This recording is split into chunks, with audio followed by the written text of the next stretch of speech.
Abu Darda, budiman yang ahli hikmah. Aku masuk Islam di hadapan Nabi Muhammad SAW dan aku adalah seorang pedagang.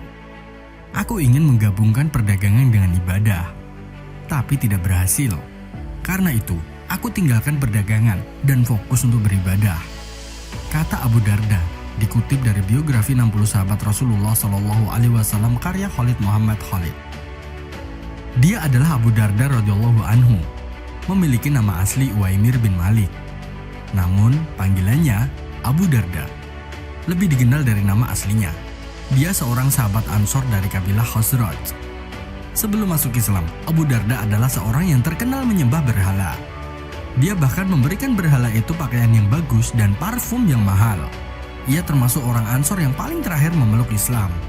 Tapi, ia malah terkenal menjadi seorang yang paling berilmu di tengah kaumnya, paling faqih dan paling banyak hikmah dalam ucapannya. Kisah keislamannya cukup menarik. Saudaranya Abdullah bin Rawahah datang merusak dan membuang berhala itu. Melihat berhalanya hilang, Abu Darda marah dan ingin membalas tindakan Abdullah. Namun, tiba-tiba Abu Darda tersadar dan mendapatkan hidayah dari Allah Subhanahu wa Ta'ala. Dia menyadari berhala itu tidak mampu membelanya dan menolongnya dari Abdullah. Dia pun beriman kepada Allah dan menjadi pengikut Rasulullah. Meskipun termasuk orang yang terlambat menerima Islam, tapi Abu Darda memiliki kedudukan yang mulia di tengah sahabat Nabi SAW. Rasulullah SAW bersabda tentang dirinya, sebaik-baik penunggu kuda kesatria adalah Uwaimir Abu Darda.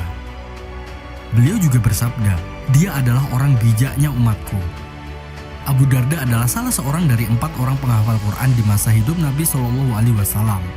Dari Anas bin Malik radhiyallahu anhu, ia berkata, saat Rasulullah SAW wafat, Al-Quran itu tidak dihafal kecuali oleh 4 orang, Abu Darda, Mu'ad bin Jabal, Zaid bin Sabit, dan Abu Zaid.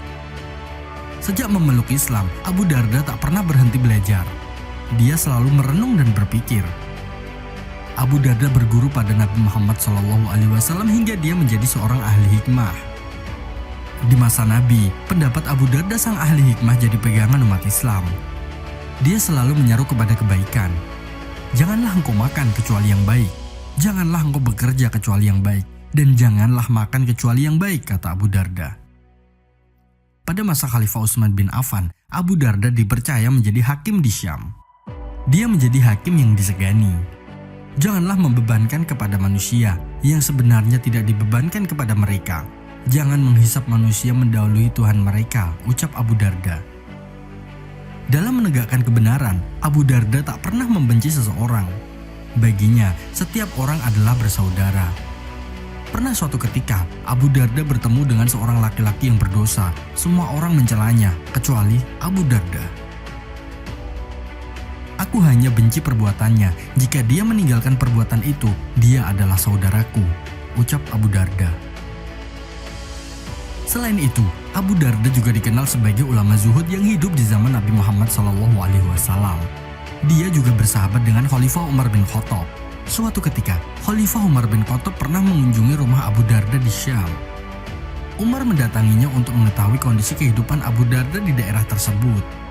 Setelah sampai, ternyata rumah Abu Darda tidak dikunci.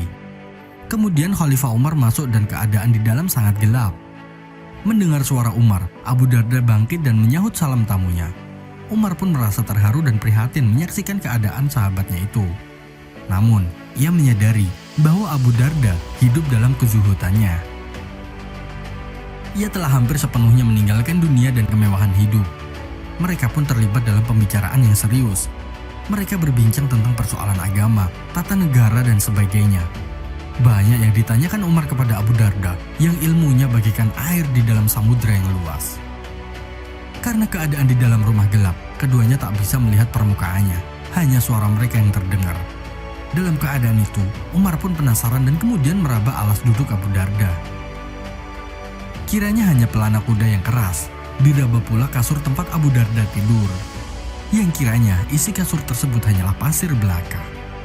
Selain itu, Umar juga meraba selimut sahabatnya itu. Dan ternyata hanya terbuat dari bahan-bahan tipis yang tak mencukupi untuk dipakai di musim dingin. Umar pun menarik nafas karena kagum terhadap kehidupan Abu Darda. Ia benar-benar muslim saleh yang sudah tak membutuhkan dunia ini. Semoga Allah melimpahkan rahmatnya kepada Anda. Maukah Anda saya bantu? Maukah Anda saya kirimi sesuatu untuk melapangkan kehidupan Anda, kata Umar. Abu Darda kemudian tersenyum sambil menjawab, ingatkan Anda Umar sebuah hadis yang disampaikan Rasulullah kepada kita. Hadis apa? Tanya Umar.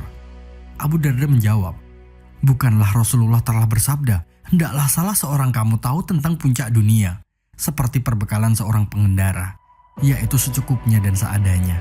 Ya, saya ingat, kata Umar. Nah, apa kini yang telah kita perbuat sepeninggal beliau? Tanya Abu Darda kepada Umar yang tengah menundukkan kepalanya. Ucapan Abu Darda benar-benar sangat menyentuh hati Umar. Terbayang kembali bagaimana kehidupan Rasulullah SAW pada saat beliau hidup di tengah kaum muslimin. Kesederhanaan hidupnya hampir tak ada yang menyamainya. Semua tindakan Nabi terbayang kembali dengan jelas di pelupuk matanya. Akhirnya, Umar tak kuasa lagi menahan gejolak jiwanya malam itu. Ia menangis terseduh-seduh diikuti Abu Darda. Maka, kedua sahabat tersebut menangis penuh kesedihannya.